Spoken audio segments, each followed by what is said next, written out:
So my name is Beth. I'm a senior business consultant. I'm reviewing Guidewire, and I would give it an F minus or a 1 rating. And for more reviews like this, you can click below. Okay, so Horace Mann, who I worked for, implemented Guidewire, and unfortunately, it's not done yet. So consequently, you can't access any of your data. You can't log on. It killed all user codes and passwords. All these invoices and sales numbers are wrong. All the payment numbers are wrong.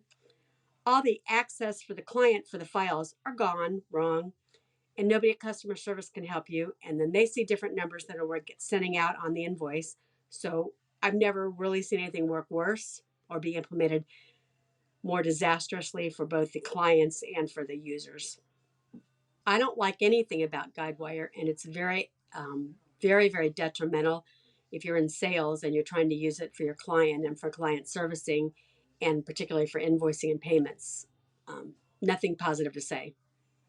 I don't know who did the implementation of Guidewire, whether it was the user, the company themselves, or Guidewire was involved in it.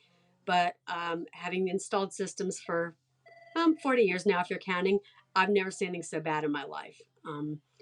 Be very careful if you're looking at this software, and find out how to install it and who's going to do the installation, and verify that you still have your old system available to you, and do not rely on the new system until it is perfect.